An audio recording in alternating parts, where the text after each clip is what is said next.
चलिए स्टार्ट करते हैं। अब कई लोगों के यहाँ पे क्वेश्चन आए हैं कि सर मॉक टेस्ट क्या है, मॉक टेस्ट देना जरूरी है या नहीं है, क्योंकि इंस्टीट्यूट में कई सारे इंस्टीट्यूट में कंपलसरी कर दिया है। तो बहुत सारे लोग के, बहुत सारे स्टूडेंट्स के मन में डाउट है कि क्या चीज होती है और उसको देना जरूरी है या नहीं है, दे या ना दे। तो उन सभी का सिंपल सा मैं आपको आंसर दूं कि मॉक टेस्ट का मतलब, जैसे आप लोग क्रिकेट खेलते हैं तो ट्रायल बॉल मिलती है आपको खेलने के लिए, मॉक टेस्ट बिल्कुल वैसा ही है। ये ट्रायल बॉल की तरह है।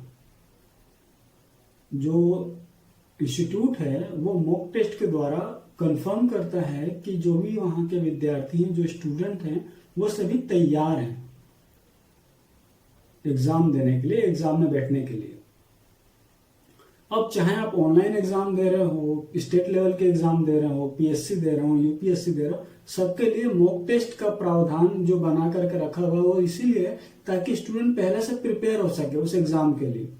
तो आपने देखा होगा, अगर आप पीएससी की वेबसाइट पे भी जाएंगे तो वहां पर भी आपको कुछ मॉक टेस्ट के लिंक मिल जाएंगे। स्टेट लेवल एग्जाम जो होती है, नेशनल लेवल एग्जाम जो होती है, उन सभी के मॉक टेस्ट अवेलेबल है, वहां से आप मॉक टेस्ट दे सकते हो। ठीक है, मॉक टेस्ट सिर्फ और सिर्फ आपकी प्रैक्टिस के लिए होते हैं। ठीक है, कई इंस्टीट्यूट आप पे प्रेशराइज करते हैं आपको कि नहीं आपको करना अनिवार्य है। वो इसलिए होता है ताकि वो कंफर्मेशन उनको हो जाए कि नहीं, एटलीस्ट आपको ये तो पता है कि एग्जाम को किस तरह से दिया जाता है, ताकि उस समय कई बार होता ही है, जैसे मान लीजिए कि आपको एग्जाम देने जा रहे हैं और आपको उसका पैटर्न का बिल्कुल नॉलेज नहीं है। आपको सब्जेक्ट अच्छे से आता है लेकिन आपको पैटर्न नहीं पता है कि एग्जाम किस पैटर्न से होगी। उसमें होता क्या है कि जानकारी तो हमें बहुत होती है, नॉलेज हमें बहुत होती है, लेकिन वहां पर जाकर के बहुत सारी चीजें हम पहली बार देखते हैं तो हम वो चीजें वहां पर नहीं शो ऑफ कर पाते जो हमें आती है। मान लीजिए कोई प्रश्न आ गया आपके क्वेश्चन पेपर में, आपको आता है, लेकिन चूंकि आपने एग्जाम की बहुत सी प्रोसेस जो पहले की हुई है जो आपको पता नहीं था, और उसमें कुछ गलत कुछ सही होने से आप क्या पहले ही नर्वस हो चुके हैं, तो उस केस में क्या होगा, आप एग्जाम अच्छे से कंडक्ट नहीं कर पाएंगे, आप उसके आंसर नहीं दे पाएंगे प्रॉपर। मॉक टेस्ट का सीधा सा फंडा बस यही है कि वो जो डर है आपके अंदर से, उस डर को खत्म कर दिया जाए। आपको पहले से पता हो कि एग्जाम का पैटर्न किस तरह से रहेगा, किस तरह से आपको एग्जाम हॉल में जाना है, किस तरह से आपको क्वेश्चन पेपर मिलेगा, किस तरह से आपको आंसर करना है। तो यहां पर ये जो पूरा का पूरा मॉक टेस्ट का जो कॉन्सेप्ट है ना, सिर्फ और सिर्फ ये आपकी प्रैक्टिस के लिए है। ठीक है, इंस्टीट्यूट कंपलसरी इसलिए करवा देते हैं बच्चों को करना, ताकि वो श्योर हो जाएं कि हमारे जितने भी स्टूडेंट, हमारे जितने विद्यार्थी हैं, वो सभी इस बात को पूरी तरह से समझ चुके हैं कि एग्जाम किस तरह से होने वाली है। कई जगह मल्टीपल चॉइस के क्वेश्चंस होते हैं, कई जगह थ्योरेटिकल एग्जाम होती है, कहीं का पैटर्न अलग होता है, किसी इंस्टीट्यूट का पैटर्न अलग होता है। तो बच्चे उस पैटर्न को समझ सके, उस एग्जाम के क्राइटेरिया को समझ सके, किस तरह से एग्जाम कंडक्ट होनी है और आपको उस एग्जाम में किस तरह से पार्टिसिपेट करना है, ये सारी चीजें समझने के लिए, इस सारी चीजों का नॉलेज आपको कराने के लिए ही मॉक टेस्ट की व्यवस्था की जाती है।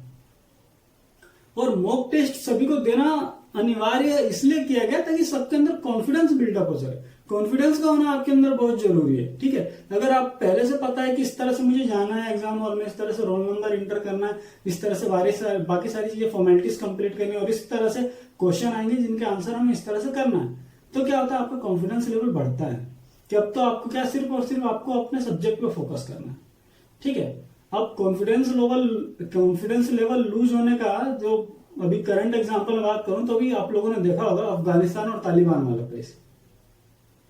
अफगानिस्तान के पास बड़ी शर्म की बात है कि एक बड़ी सेना, बहुत सारा बहुमत होने के बावजूद आज तालिबान जो है अफगानिस्तान पे कब्जा करके बैठा हुआ है। ये सिर्फ और सिर्फ लूज कॉन्फिडेंस की वजह से ये हुआ है। अगर आज वो लोग डट के लड़ रहे होते, भागते नहीं, तो पूरा विश्व उनके साथ खड़ा होता। लेकिन चूंकि वो पहले भाग गए, ये चीन पाकिस्तान तो बाद में आया सपोर्ट में उनके, हालांकि बैकएंड से इनका सपोर्ट था पहले से, लेकिन सामने आने की हिम्मत नहीं थी। जब खुद अफगानिस्तान ने घुटने टेके ना, तब ये सब सामने आए। कई लोग कह रहे हैं कि भारत दोस्त था, भारत जो है उसका दोस्त था, है ना, लेकिन फिर भी मदद नहीं की। और ये बात बिल्कुल सही है, भारत ने अफगानिस्तान की बहुत मदद की है। उसका कारण ये था कि हम आतंकवाद को पूरी तरह से खत्म करना चाहते थे। आतंकवाद को खत्म करने के लिए हमने अफगानिस्तान की सहायता की और हम काफी हद तक उसमें सफल भी हुए। और अगर आज तालिबान अफगानिस्तान पे राज कर रहा है तो सीधा सीधा इसका मतलब यही है कि आतंकवाद फिर से अपने सर उठाने वाला है। 9/11 का केस जो अमेरिका में हुआ, सबको पता है अमेरिका ने उसके बाद क्या एक्शन लिया था। हमारे यहां मुंबई 26/11, ये आतंकवादी गतिविधियां हुई। उसके बाद गवर्नमेंट इतनी एक्टिव हुई और आज अफगानिस्तान का हमने सपोर्ट किया और पाकिस्तान, उसमें से हमने क्या किया, पाकिस्तान का अफगानिस्तान और इधर भारत के बीच में होना और अफगानिस्तान का भारत का दोस्त बनना, ये टेररिस्ट को रोकने का सबसे बहुत अच्छा तरीका था और काफी हद तक सफल भी रहे। लेकिन वहां पर आप देखिए कि इतनी बड़ी सेना अफगानिस्तान के पास थी, बहुमत था। अगर वो भागने की बजाय वहां पे हिम्मत से लड़ते तो आज पूरा विश्व जरूर उनका सहयोग करता। भारत भी अंततः यही देखता रहा, कोई रणनीति ना बना पाया, सिर्फ और सिर्फ वो देखता रह गया।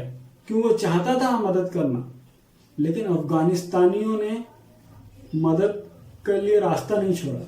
हम मदद किसके लिए करते? जब वो स्वयं ही भाग गए। उन्हें डटना था, टिकना था वहां पर, अंतिम सांस तक लड़ना था अपने हक के लिए। लेकिन उनका वहां से भागना वही सबसे बड़ी गलती थी और ये सिर्फ और सिर्फ लो कॉन्फिडेंस की वजह से हुआ। वरना आज तालिबान को वहां पर राज करने को नहीं मिलता। मॉक टेस्ट की हम बात करें तो मॉक टेस्ट का सीधा सीधा वही है कि आपको एक प्रैक्टिस सेट मिलता है ना। मॉक टेस्ट क्या है? सिर्फ और सिर्फ प्रैक्टिस के लिए, उससे अपना कॉन्फिडेंस लेवल मजबूत होता है और कोई ज्यादा उसके लिए आपको टेंशन लेने की जरूरत नहीं। हाँ, लेकिन एक चीज जरूर बोलूंगा, जो टेंशन लेने वाली बात है वो आज तालिबान का अफगानिस्तान पर राज करना, ये टेंशन लेने वाली बात है। ये सबसे बड़ी दुखद घटना है, क्योंकि तालिबान का अगर मैं बात करूं तो आपने शुरू से देखा है, एक लड़की अगर किसी लड़के से बात कर देती है तो वहां पर उन्होंने क्या किया, उसको सरेआम पत्थरों से मारा, उसे बेल्टों से पीटा, और भी बहुत सारी चीजें। उग्रवाद, आतंकवाद तो बढ़ ही रहा है, साथ ही साथ बहुत सी सामाजिक बुराइयां उनकी वजह से बढ़ेंगी। और अब चीन और पाकिस्तान का समर्थन मिल गया उनको। अब सोचिए भविष्य कितना भयानक होने वाला है। अब यदि भारत को खुशहाल और विकास के पथ पर इसी तरह से अग्रसर होना है तो अब और ज्यादा ताकत की आवश्यकता होगी, और ज्यादा शक्ति की आवश्यकता होगी, और ज्यादा उसको दृढ़ संकल्प के साथ आगे बढ़ना होगा। सुरक्षा के और ज्यादा इंतजाम करने होंगे, क्योंकि अब आतंकवाद बहुत ज्यादा ताकतवर होता जा रहा है।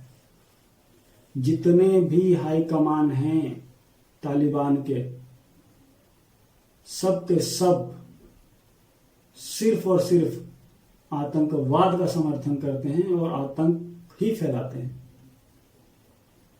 और अब वो आतंक बहुत ज्यादा बढ़ चुका है और ज्यादा ताकतवर हो गया है। ऐसे में हम सभी को मिलकर भारत को और ज्यादा मजबूत और ज्यादा शक्तिशाली बनाने की आवश्यकता है और ज्यादा उससे सुरक्षा प्रदान करने की आवश्यकता है। वरना जो अफगानिस्तान के साथ हुआ वो हमारे साथ भी हो सकता है। तो मैं आप सभी से आग्रह करूंगा कि सेना का सपोर्ट करें, देश हित में जितना बेहतर कर सकते हैं करें, और भारत सरकार को और ज्यादा मजबूत करें। राज किसी का भी हो, कुर्सी पे कोई भी बैठा हो, लेकिन सबसे पहले हमारे लिए हमारा देश है। तो देश की ताकत को बढ़ाने के लिए हमें प्रयास करना है। जितना बने, जिससे बने, वो देश के हित में अपना योगदान अवश्य दें। जय हिंद, जय भारत।